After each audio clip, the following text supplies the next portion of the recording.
Hey friend, Colin here from Sumthins Recording, and today I'm going to show you how to record kick drum. We are looking at recording kick drum today. We're going to be covering a lot of ground, from microphones to microphone placement to EQ and compression, as well as input gain on the way in with a couple kick mics here. This is going to help you dial in a more crafted kick drum sound, a more sculpted kick drum sound on the way in, so it's much easier come mix time when you go to mix your kick drum and your drums overall. Before we dive in here though, if you're ready to go a little bit deeper into the drum mixing process and really start to dial in your workflow, then I have just the thing for you. It is my 3-step framework for mixing drums workshop, and this is a simple, on-demand, free video workshop that you can go through, and it's going to walk you through the simple 3-step process that I go through on almost every single one of my drum mixes to help you dial in a repeatable workflow for cranking out professional sounding drum mixes right from your home studio. Like I said, 100% free on-demand video workshop, and you can get access to that by clicking the link below in the video description. Now let's jump in here and take a look at this kick drum. All right, here we are making our way into the drum room here, or our little drum booth. You can see it's not a very big room here. We have some paneling up to keep it pretty dead. I've always been one to add ambience later in the mix, especially because if we need a tighter drum sound, it's very difficult to get rid of ambience. So if we have a really big room, we're gonna have that ambience kind of built in on our spot mics. I always like to start with a more dead room, a smaller style room on the drums, because I can always add ambience and make the drums bigger later on down the line. It's kind of an easier way to work for me. But we're here on the kick drum today. You can kind of see there's a stool in front of our kick drum. A piano bench is what we have in front of our kick drum, because what we like to do sometimes is use the piano bench to baffle off the kick drum. So you can see our mics are right in front of where this piano bench is. So we use this piano bench. It's about the same height of the top of our kick drum here. So you can see we have our bench, and it's about the same height as the top of our kick drum. So what we do is we take this blanket here, which is covering some other drums in the room, and we drape it over and kind of tuck it in right between some of these pieces here, so it'll hold right over the top of our kick drum, and then we can bring it out and baffle down the front and also baffle off the sides here. And what that'll give us is a tighter sound and a more isolated kick drum, especially if we have a drummer that's a really heavy hitter and they're really laying into some of the cymbals here. All these cymbals, you can see how close they are to our outside kick drum mic, which is a condenser that's going to pick up all that high frequency information. So being able to baffle off the front of the kick drum at least gives us some better isolation. So if we need to boost top end later, if we need to get pretty dramatic with our EQ on the kick drum, we're not going to be bringing up a bunch of cymbal noise. So that's something we'll do every now and then. I don't do it all the time. I don't do it very often, but this is always here in case we need to do that. So let me pull this back here, and we're going to get a better view of our kick drum mics here. So on the outside, there's 2 mics on the kick drum. There's this guy on the outside, and you can see our little stand going into the inside. So we're using 2 mics on the kick drum here, a kick out mic and a kick in mic. On the outside of the kick drum is the Sterling S50 mic, and this is a really affordable mic. This is actually one of the first mics I ever bought for the studio here. It used to come in a little set. It would be this large diaphragm condenser, and then there was a little pencil condenser, which actually just went out of commission. So that guy finally gave up after many years here. You can see it's not very far off the front of the kick drum head. My general rule is about a knuckle away from the kick drum head here. All it's catching is all of the nice air coming off the front head of the kick drum. You can see there is a hole cut in our kick drum head, so it does give us less of that front end air and that kind of breath off the front of the kick drum. But I still like to have this outside mic up because it catches that low bloom coming off the front end of the kick drum, coming off this front head as we get the resonance from the inside of the kick drum. So we get all of that front end boom, and we get that nice bloom as the low end develops through the kick drum, and it also gives gives us this nice flex of air. So as the front head of the kick drum flexes, it gives us this nice air off the front of the kick drum. That is why I'm using a condenser microphone on the front end of the kick drum on the front head here. You'll see a lot of people like to use like a FET 47. I have like the slate mic that models like the FET 47 and everything, but I actually really dig the way this microphone sounds. Like I said, it's a Sterling S50 microphone, and it's only about, I think it was $50 for the pair of them. So it gave you this large diaphragm condenser here that we use on the front of the kick drum, and then you get a little pencil condenser with it as well that we used to use taped to a 57 on the snare drum, but we've kind of flipped that out over the years here. So all in all, front mic on the kick drum. The kick out mic is a Sterling S50, so any large diaphragm condenser that goes pretty far down. So this has, I think the frequency response on it is 20 hertz up to 20K, so 20 kilohertz. And that gives us a very full frequency range. You don't want anything that rolls off like, 15K or so. You don't want anything that's rolling off at like 100 hertz. Otherwise, you're going to miss out on all that bottom end, that low end bloom that's coming from the front head on the kick drum. And you're going to miss out on that beautiful air that comes off the front head of the kick drum as well. So any large diaphragm condenser that gives you a pretty full frequency range is going to serve you well on the front of the kick drum. I like to place it. You can see here, it's pretty centered. I like to place it center, so I like to center the mic so it's kind of directly in front of where the beater is hitting on the other side of the kick drum. So the beater hits, and then we get that sound pressure pushing directly towards where this mic is placed on the other side here. To me, that gives me the most air, the most low-end presence, and you also get, any semblance of attack coming from the beater side of the kick drum here. So I like to place it center. Sometimes you can place it offside if you're getting too much sound pressure into it. You can pad the mic if it has a pad on it. Kick drums are going to be pretty loud and they're pretty transient driven. So using a large diaphragm condenser, sometimes you'll need to pad it or pull it off center if you're getting too much of the transient information coming from the other side. So placed in the center, and as we talked about, I have it about a knuckle off the front head of the kick drum. You can pull it back further if you kind of want to get more presence on the kick drum and an overall sound on the kick drum. I like to keep it closer. It gives me a tighter sound, and it gives me that nice air coming off the front head of the kick drum. The further back you pull it, you're going to get a more overall picture of the kick drum, but you're going to get more bleed from the room, obviously, as well. Unless you do kind of create, if you've seen like old pictures of the way they used to track like Neil Peart, sometimes they would have that like igloo built off the front of his kick drum. So then you could pull back and have another mic if you wanted as well. Sometimes we do that as well. We'll have a mic kind of pointed out at the kick drum. A 57 works well there. But for now, that kick out mic, Sterling S50, large diaphragm condenser microphone, giving us that beautiful air and that beautiful low end bloom on the kick drum. Now we'll look here before we move around the back. If you can kind of see in there, this is our kick in mic. It is an AKG D112. It is about halfway into the kick drum here, and it's pointing directly at where the beater is making contact with the other side of the head. So let's move around the other side here. We'll take a look at the beater head, the batter head. You can see here, if we look inside the kick drum, you can kind of see the D112 there, pointing directly at where we're making contact with the batter head here. So directly in front of where the beater is hitting. You can put it off axis sometimes, and it'll give you, again, less sound pressure and kind of less of that clickiness from the kick drum. So if you have someone that's really playing aggressively, it can serve you well to pull your kick in mic off axis. I like to keep it directly on. I really love the sound of that top end click, that clickiness you get from the beater making contact with the head here.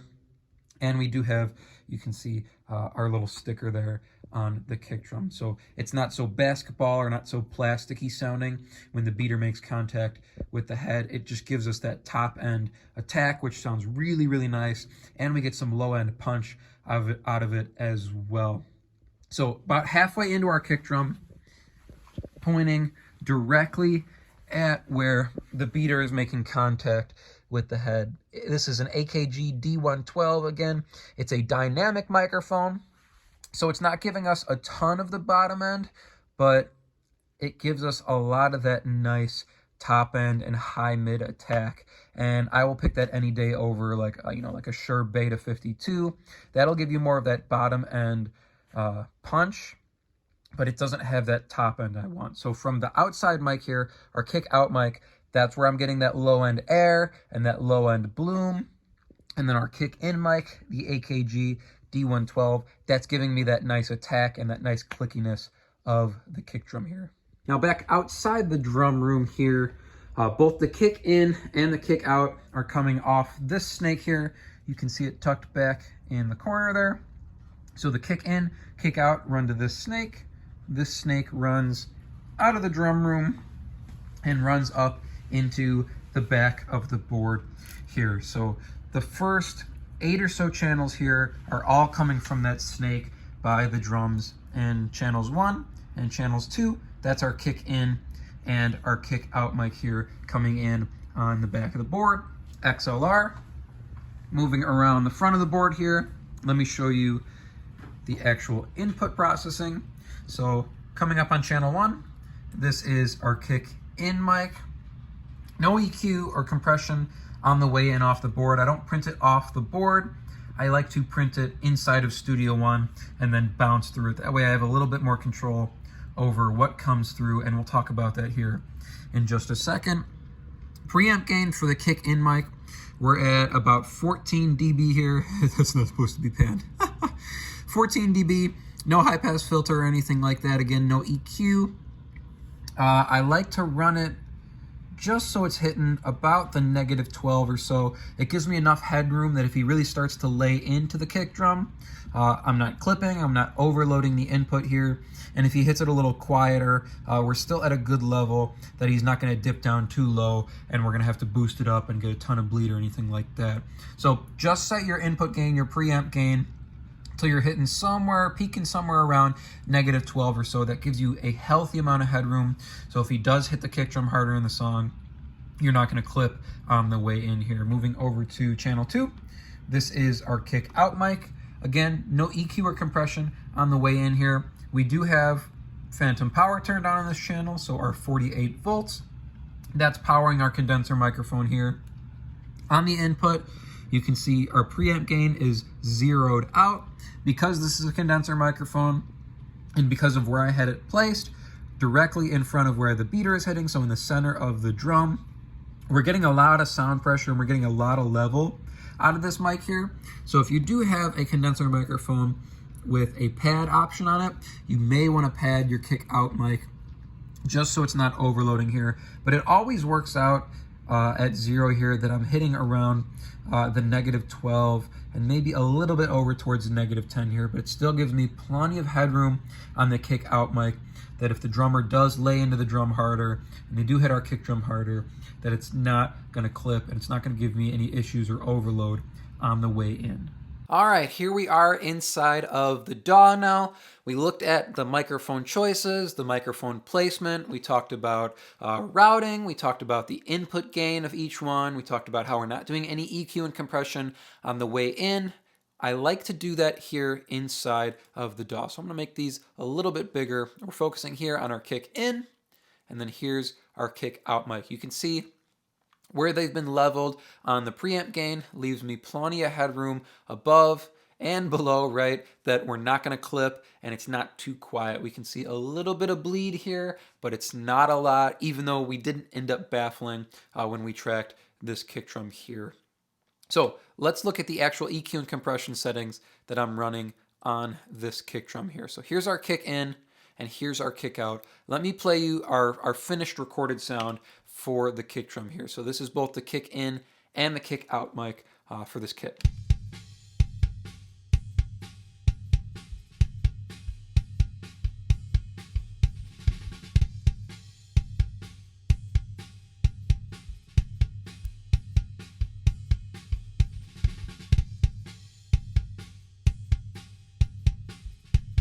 You can hear we have a lot of low end punch. We've got that nice top end click, and we've also got that beautiful air coming off the front of our kick out, or the front of our kick drum head, captured by our kick out mic here. So let's look at our kick in mic here first, and I'll turn off our EQ and compression on each of these. I'll show you our kick in mic, and then I'll show you our kick out mic, and I'll play them both together. Raw, no EQ, no compression on the way in here. So here's our kick in mic.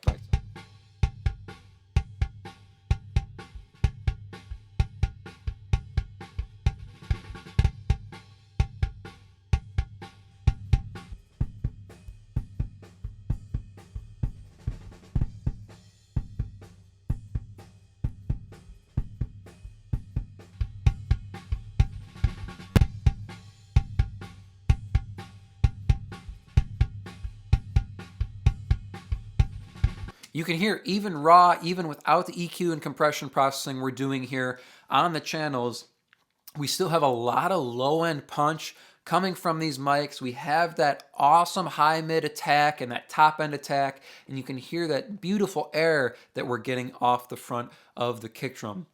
That's just the two mics, no EQ, no compression. That's the raw sound there. So let's jump in now and talk about our EQ and compression on each channel here.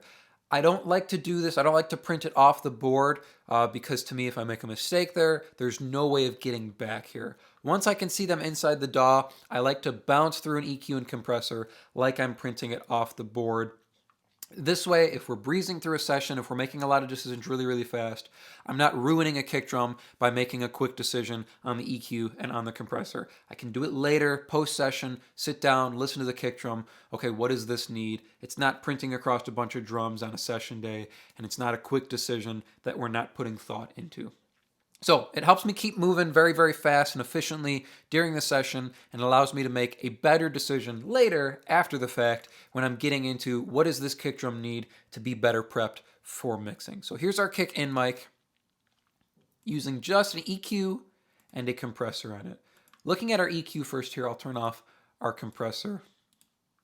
I like to use this API style EQ here, the 550 style. It's the Alpine 550 EQ here inside of PreSonus Studio One.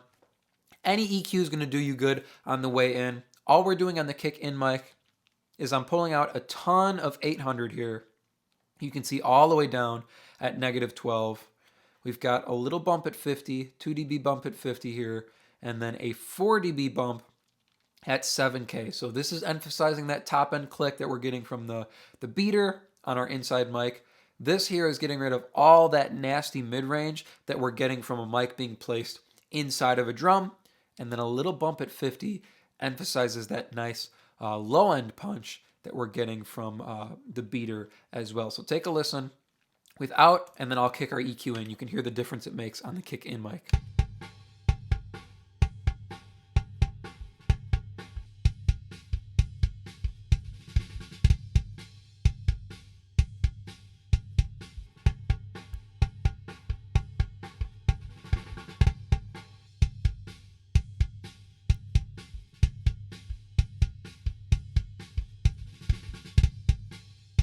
Brings out a little bit more of that top end click. We get rid of all that nasty mid-range, all that build up there, that honkiness, and then just a touch more of that low end punch. Really, really goes a long way on our kick in mic. I do like to do a touch of compression here on the way in as well, just grabbing some of those bigger notes. We're probably going to be doing somewhere between 3 and 6 dB reduction here. I like this DBX 160 compressor. I'm running it on a 2-to-1 ratio, and our threshold is about 0.22 here. Just doing anywhere from 3 to 6 dB reduction here. Again, any compressor is going to do you good here, just to tap back some of those bigger peaks on the kick drum. So without, and then with.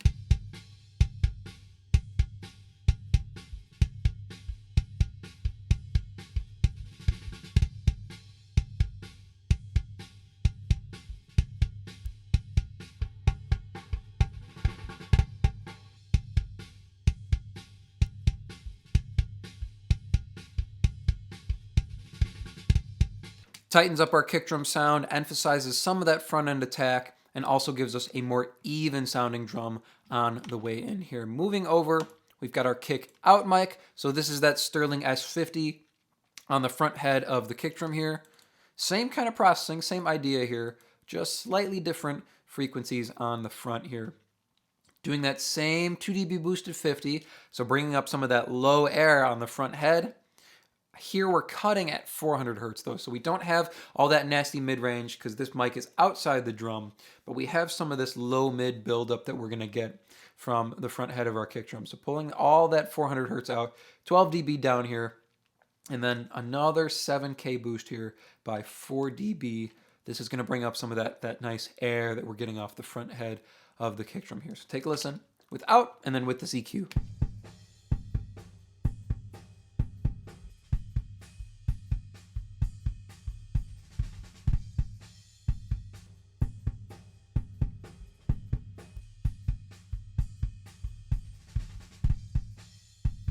Really cleans up this kick drum even before the mixing process here. That's why I like doing this processing even before I mix. So these two channels here, the EQ and compression, these will get bounced through it and committed before these tracks are prepped and sent for mixing here. Now moving on, we've got our compressor. Same compressor, this DBX160. I like what this does to kick recordings. So same 2-to-1 ratio, and we're going to be doing that same 3 to 6 dB reduction here.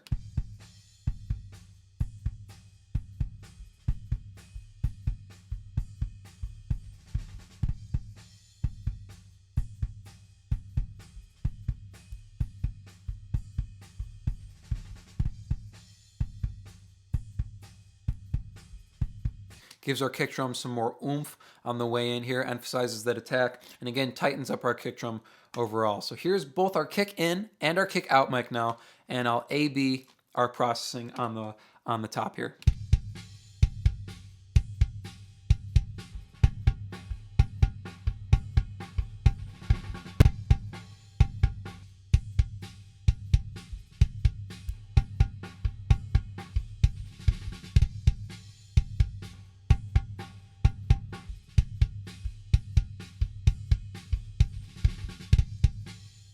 You can hear how much it cleans up our kick drum sound on the way in. So we're getting rid of all that muddiness and all that buildup that we don't need to hear on our kick drum, because we'll just end up pulling all of that out later in the mixing process. So doing a little bit of EQ and compression can go a long way on our kick drum during the recording process here. So one more time, here is our finished kick drum recording, our kick in and our kick out mic for this song.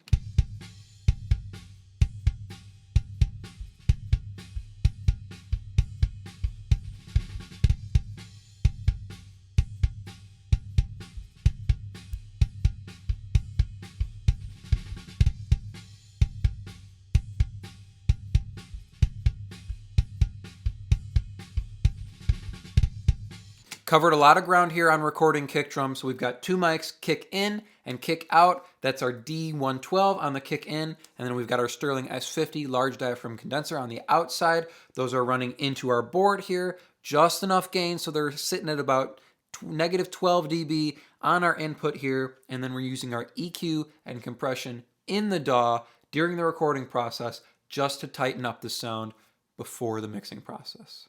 I hope that was helpful for you. As I mentioned at the beginning of the video, if you are looking to level up your drum mixes, then you need to go through my 3-step framework for Mixing Drums Workshop. This is a 100% free to watch, instant access workshop that will help you dial in a repeatable workflow for cranking out professional sounding drum mixes right from your home studio. You can get access to that by clicking the link below in the video description here. Thank you so much for watching today, and I will see you in the next video.